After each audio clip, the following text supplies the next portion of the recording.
KPCC യോഗമൊക്കെ ഭംഗിയായി നടക്കുന്നുണ്ട്. നടക്കേണ്ടതെല്ലാം നടക്കുന്നുണ്ട്. നടക്കാൻ പാടില്ലാത്തതും നടന്നിട്ടില്ല. ഈ സെക്രട്ടറിമാരുടെ എണ്ണം 140 ആയിട്ട് പറയുന്നു. 140 സെക്രട്ടറിമാരെ തീരുമാനിക്കാൻ പോകുന്നത് അതൊക്കെ വെറുതെ ഇങ്ങനെ പത്രക്കാരെഴുതി ഉണ്ടാക്കുന്നതാണ്. 140 സെക്രട്ടറിമാരെ വെക്കുവാണെങ്കിൽ ഒരു രാഷ്ട്രീയ പാർട്ടി വെക്കില്ല. തൃപ്തനാണോ ഇപ്പോ? ഞാൻ വളരെ തൃപ്തനാണ്.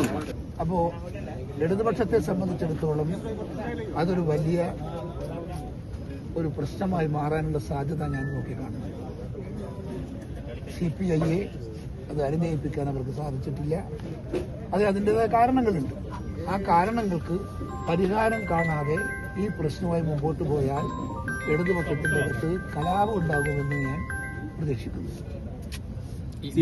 മുന്നണിയിൽ പോലും ചർച്ച ചെയ്യാതെയാണ് മുന്നണി പോലും ചർച്ച ചെയ്തിട്ടില്ല. അത് തന്നെയാണ് പറയുന്നത്. മുന്നണി പോലും ചർച്ച ചെയ്തിട്ടില്ല. രാഷ്ട്രീയ പ്രസ്ഥാനങ്ങൾ ചർച്ച ചെയ്തിട്ടില്ല. അങ്ങനെ ഒരു തീരുമാനമെടുത്തപ്പോൾ ആ തീരുമാനത്തിന്റെ അകത്ത് പ്രതിഷേധമുള്ള ഘടക കക്ഷികൾ ഒരു പക്ഷേ വിഘടിച്ചു പോകും. CPIക്ക് ആ മുന്നണിയിൽ നിൽക്കാൻ കഴിയുമോ ഈ അവസ്ഥയിൽ? സാധ്യതയില്ല. കൊണ്ടുപോകാനും കഴിയില്ല. ഐക്യമുണ്ട്. ഭരിക്കുന്ന ഒരു ഘടകകക്ഷികൾ ഐക്യത്തോടെ പോകുന്നില്ലെങ്കിൽ നമുക്കൊരു പ്രോഗ്രാം നമുക്ക് ഇംപ്ലിമെന്റ് ചെയ്യാൻ പറ്റില്ലല്ലോ. അതിനകത്ത് അനുകൂലമുണ്ട്, പ്രതികൂലമുണ്ട്. ആ പ്രതികൂലത്തെ ആരാ സംരക്ഷിക്കുക? മുന്നണി വിടണം എന്ന് തന്നെയാണോ? CPI മുന്നണി വിടണം, വിട്ടുവന്നാൽ UDF സ്വീകരിക്കും. നമ്മൾ സ്വീകരിക്കും. നമ്മൾ CPI സ്വീകരിക്കും 100%.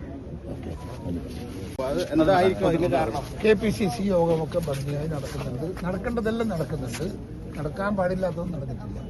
ഈ സെക്രട്ടറിമാരുടെ എണ്ണം 140 ആയിട്ട് പറയുന്നു. 140 സെക്രട്ടറിമാരെ തീരുമാനിക്കാൻ പോകുന്നത് അതൊക്കെ വെറുതെ ഇങ്ങനെ പത്രക്കാരെഴുതി ഉണ്ടാക്കുന്നതാണ്. 140 സെക്രട്ടറിമാരെ വെക്കുവാണെങ്കിൽ ഒരു രാഷ്ട്രീയ പാർട്ടി വെക്കില്ല. തൃപ്തനാണോ ഇപ്പോ? ഞാൻ വളരെ തൃപ്തനാണ്. അപ്പോ ഇടതുപക്ഷത്തെ സംബന്ധിച്ചിടത്തോളം അതൊരു വലിയ ഒരു പ്രശ്നമായി മാറാനുള്ള സാധ്യത ഞാൻ നോക്കിക്കാണുന്നു. CPIയെ അത് അനുനയിപ്പിക്കാൻ അവർക്ക് സാധിച്ചിട്ടില്ല. അതിൻ്റെതായ കാരണങ്ങളുണ്ട്. ആ കാരണങ്ങൾക്ക് പരിഹാരം കാണാതെ ഈ പ്രശ്നവുമായി മുമ്പോട്ട് പോയാൽ ഇടതുപക്ഷത്തിന്റെ അടുത്ത് കലാപം ഉണ്ടാകുമെന്ന് ഞാൻ പ്രതീക്ഷിക്കുന്നു. മുന്നണിയിൽ പോലും ചർച്ച ചെയ്യാതെയാണ് മുന്നണി പോലും ചർച്ച ചെയ്തിട്ടില്ല. അത് തന്നെയാണ് പറയുന്നത്. മുന്നണി പോലും ചർച്ച ചെയ്തിട്ടില്ല. രാഷ്ട്രീയ പ്രസ്ഥാനങ്ങൾ ചർച്ച ചെയ്തിട്ടില്ല. അങ്ങനെ ഒരു തീരുമാനമെടുത്തപ്പോൾ ആ തീരുമാനത്തിന്റെ അകത്ത് പ്രതിഷേധമുള്ള ഘടക കക്ഷികൾ ഒരു പക്ഷേ വിഘടിച്ചു പോകും. CPIക്ക് ആ മുന്നണിയിൽ നിൽക്കാൻ കഴിയുമോ ഈ അവസ്ഥയിൽ? സാധ്യതയില്ല. കൊണ്ടുപോകാനും കഴിയില്ല. ഐക്യമുണ്ട്. ഭരിക്കുന്ന ഒരു ഘടകകക്ഷികൾ ഐക്യത്തോടെ പോകുന്നില്ലെങ്കിൽ നമുക്കൊരു പ്രോഗ്രാം നമുക്ക് ഇംപ്ലിമെന്റ് ചെയ്യാൻ പറ്റില്ലല്ലോ. അതിനകത്ത് അനുകൂലമുണ്ട്, പ്രതികൂലമുണ്ട്. ആ പ്രതികൂലത്തെ ആരാ സംരക്ഷിക്കുക?